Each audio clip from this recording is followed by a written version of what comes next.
Como você reagiria hoje se pastores e teólogos famosos pela defesa do Evangelho de repente começassem a questionar a veracidade da palavra de Deus?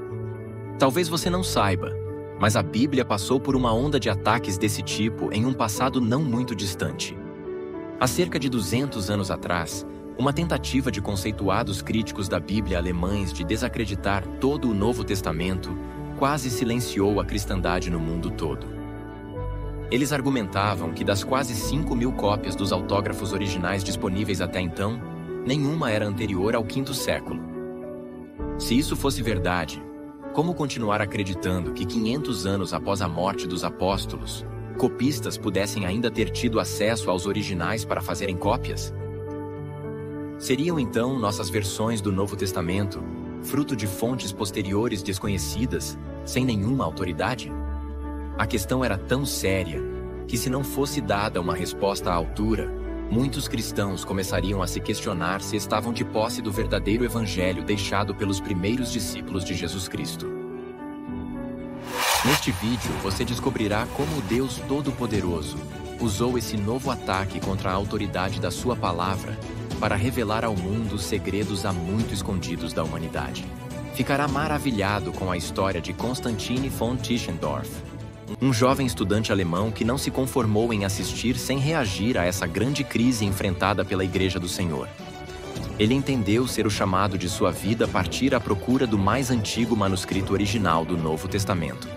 Verá como sua trajetória se tornou uma saga envolvendo segredos do Vaticano, mosteiros misteriosos, viagens lendárias e diversas polêmicas até hoje em discussão.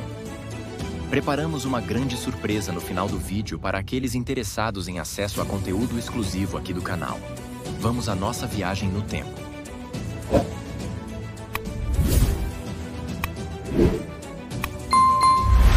A controvérsia sobre a idade das cópias originais do Novo Testamento. Os séculos 18 e 19 presenciaram grandes revoluções. O Iluminismo, o Racionalismo e as revoluções francesa e industrial provocaram o avanço das ciências em todas as áreas da sociedade mundial.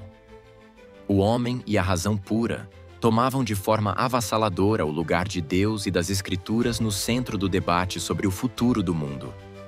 Nenhuma tradição, fosse secular ou religiosa, ficou de fora das críticas desses movimentos. Filósofos e outros pensadores saídos de dentro do judaísmo e do cristianismo por esse tempo se declaravam ateus. O temor de Deus imposto pela Igreja Romana na Idade Média por meio de manipulações e violência fora abandonado. E naqueles dias, mesmo entre os protestantes, esse temor possuía pouco brilho.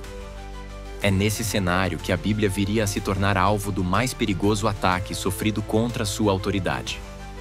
Até esse período jamais fora questionado a autenticidade das cópias antigas do Novo Testamento. Agora, porém, livros defendendo novas maneiras de ler e interpretar as Escrituras se popularizaram, obrigando os teólogos conservadores a defender mais uma vez a fé cristã contra um adversário em comum. O que você verá a seguir é a história de Konstantin von Tischendorf, um estudioso bíblico do século XIX que dedicou sua vida à busca por um manuscrito do Novo Testamento mais antigo do que todos aqueles disponíveis na época. Sua busca o levou a descobertas extraordinárias, incluindo o Codex Sinaiticus, um dos mais importantes manuscritos bíblicos já encontrados. O contexto da busca.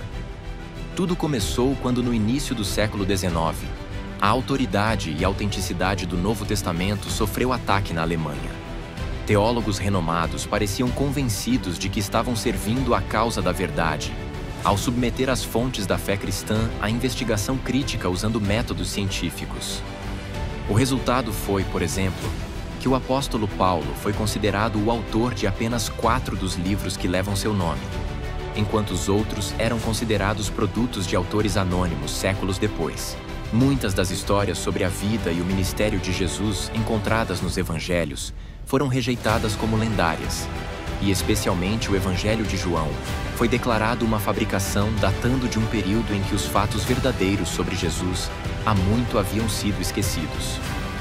A missão de Tischendorf. O jovem Tischendorf, um homem profundamente religioso, ficou angustiado com essa situação e sentiu que a defesa do Novo Testamento precisava, em primeiro lugar, de uma base sólida, ou seja, um texto grego que fosse aceito até mesmo por estudiosos de inclinação crítica como sendo quase idêntico ao texto original. Este não era o caso no início do século XIX.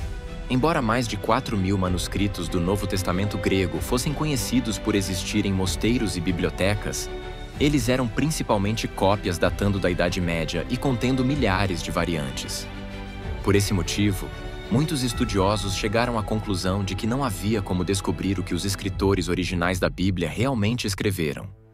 Por outro lado, estudantes conservadores da Bíblia sustentavam que Deus havia mantido sua mão sobre sua palavra e a protegido da corrupção, mas eles não tinham evidências mais antigas de que a Bíblia havia sido transmitida fielmente ao longo dos séculos sem ter experimentado tal corrupção.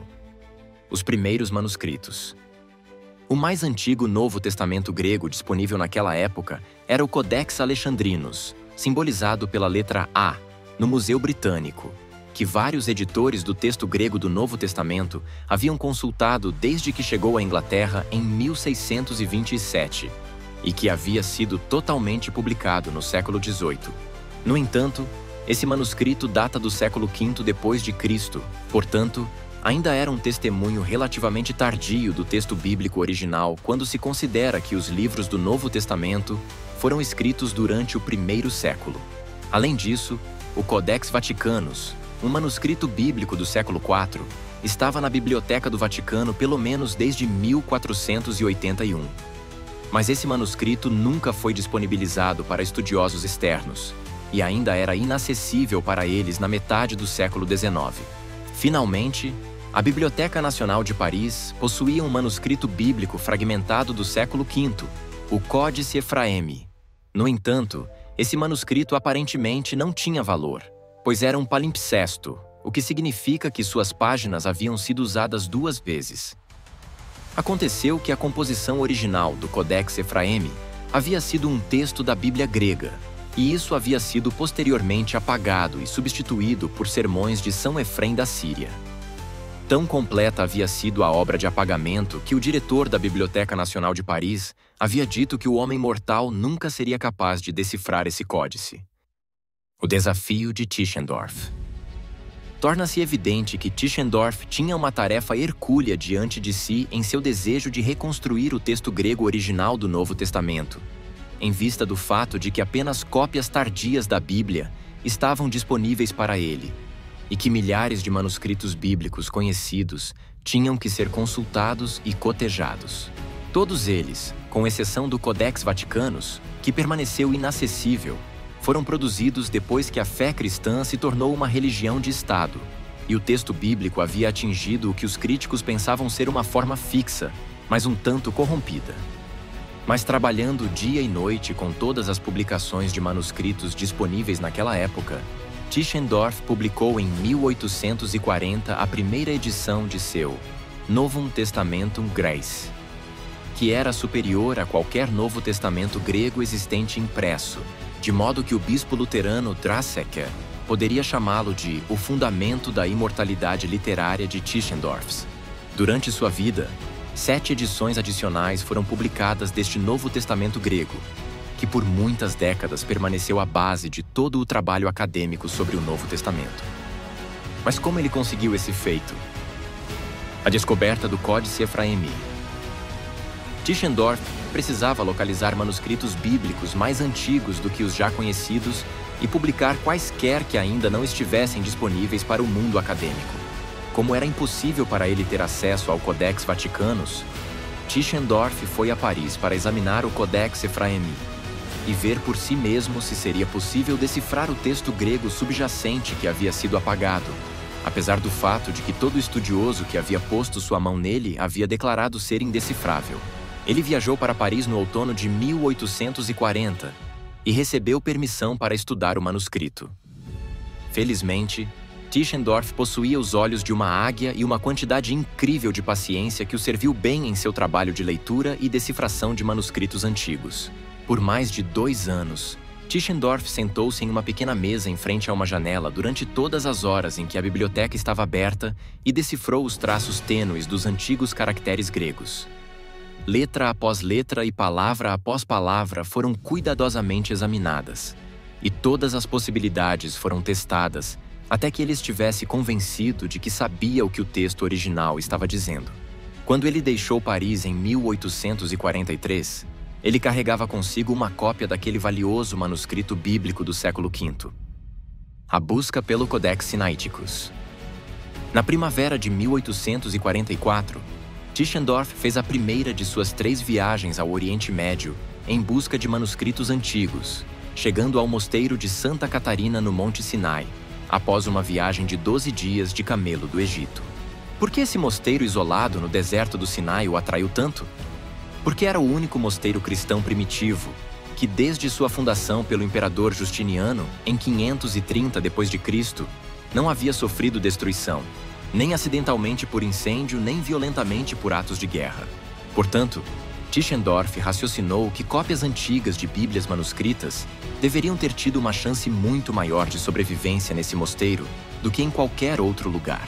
No entanto, uma busca cuidadosa de várias semanas na biblioteca do mosteiro levou a resultados decepcionantes. Depois de procurar por centenas de manuscritos valiosos em posse da biblioteca, Tischendorf não conseguiu encontrar uma cópia de uma Bíblia antiga entre eles. Porém, no final de sua estadia, ele descobriu 129 grandes folhas de pergaminho de um manuscrito bíblico em uma grande cesta de papel para lixo que continha material de escrita descartado para ser usado como combustível. Essas folhas, datadas por ele do século IV, continham várias partes dos livros do Antigo Testamento. Os monges lhe deram 43 dessas folhas como presente e mantiveram 86 folhas depois de saberem que eram extremamente valiosas. A descoberta do Códice Sinaiticus.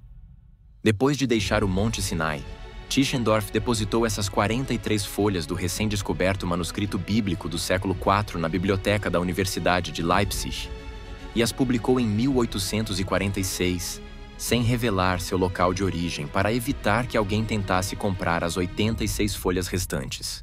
Em fevereiro de 1853, Tischendorf estava de volta ao mosteiro de Santa Catarina com o objetivo de adquirir essas 86 folhas, mas ele não conseguiu descobrir nada sobre o que havia acontecido com elas desde sua partida 9 anos antes. Sua terceira e última viagem ao Oriente Médio foi em 31 de janeiro de 1859. Desta vez, ele foi recebido pelos monges do Sinai como o enviado oficial do czar Alexandre II da Rússia, que era considerado pelos monges como seu poderoso patrono e benfeitor especial. Mas a experiência de sua segunda visita em 1853 se repetiu. Todas as perguntas de Tischendorf levaram a nada. No entanto, na véspera de sua partida, em 4 de fevereiro de 1859, ele fez a maior descoberta de sua vida. Como resultado de uma conversa com o icônomos do mosteiro, ele soube que esse jovem grego tinha uma Bíblia manuscrita em sua cela. Ansioso para vê-la, foi mostrado a ele uma pilha de 346 folhas de pergaminho envoltas em um pano vermelho. Atônito de espanto e alegria, ele descobriu que essa pilha de folhas continha não apenas as 86 folhas que ele havia resgatado de uma destruição em chamas cerca de 15 anos antes, mas também o Novo Testamento completo, partes de vários livros do Antigo Testamento e uma cópia da epístola não canônica de Barnabé, bem como o Pastor de Hermas, ambos os quais eram obras cristãs primitivas. Na verdade, a descoberta da epístola de Barnabé foi de grande importância para os historiadores da Igreja, pois era conhecida apenas por cópias muito imperfeitas até então. O legado de Tischendorf. O estudo do Codex Sinaiticus mostrou que seu texto em todos os aspectos essenciais era praticamente idêntico ao texto grego padrão da Bíblia, e provou que nenhuma descoberta de manuscritos bíblicos mais antigos desafiaria quaisquer doutrinas estabelecidas com base na Bíblia. Este fato foi confirmado inúmeras vezes desde a descoberta de Tischendorf por outras descobertas de manuscritos bíblicos ainda mais antigos, como os papiros Chester Beatty, que contém partes de 15 livros do Novo Testamento datando do século III, e os papiros Bodmer, que são ainda mais antigos, chegando em parte ao século II.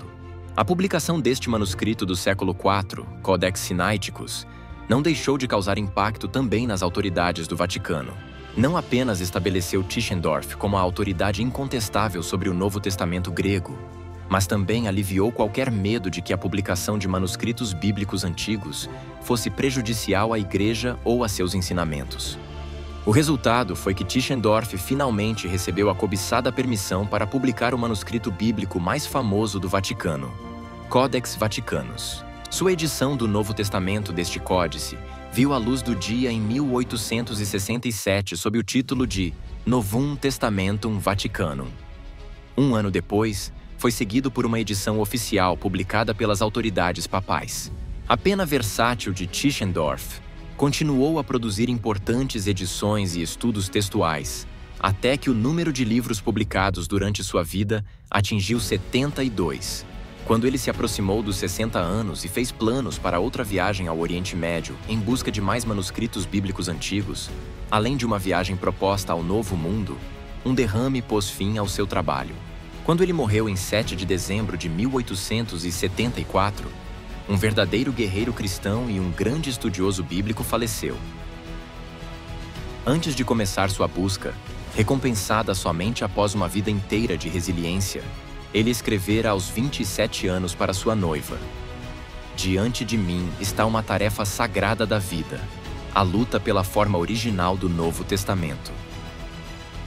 Agora, seu último testamento revelou sua fé inabalável na liderança de Deus ao longo de sua vida, assim como seu trabalho havia sido um testemunho dessa fé. Em parte, o testamento declarava: "Deus me deu uma vida feliz e rica, e adornada por suas bênçãos.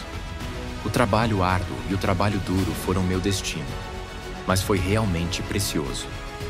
Que Deus também coloque suas bênçãos nas coisas que deixo para trás. Elas são sua obra." Porém, apesar da grande contribuição de Tischendorf, calúnias refutadas recentemente sobre ter ele roubado os manuscritos do mosteiro foram levantadas pelos críticos do seu trabalho. Isso prova mais uma vez o quanto a perseguição às Escrituras é de fato o alvo daqueles que afirmam por toda a história da Igreja terem apenas a intenção de melhorar ou atualizar o texto inspirado e inerrante da Bíblia. Mas, para o cristão conhecedor da Palavra de Deus, a fé nas Escrituras jamais será abalada frente à incredulidade mundana. Diante de nós estão sempre as palavras do Senhor Jesus Cristo: "Passará o céu e a terra, porém as minhas palavras não passarão." Mateus 24, 35. O canal História da Igreja em Foco tem um convite para você. Que tal ser um membro patrocinador do nosso trabalho? A partir de uma única contribuição de R$5, você possibilitará que tenhamos mais tempo para produzir novos conteúdos relevantes, como o vídeo que acabou de assistir. Além disso, estamos preparando outras formas de oferecer a nossos membros alguns privilégios, como escolha de temas, respostas exclusivas às suas dúvidas publicadas no site do canal, entre outros benefícios. Clique no botão "Seja Membro" abaixo do vídeo e incentive a continuidade dessa obra. Não esqueça de curtir e compartilhar. Até o próximo vídeo.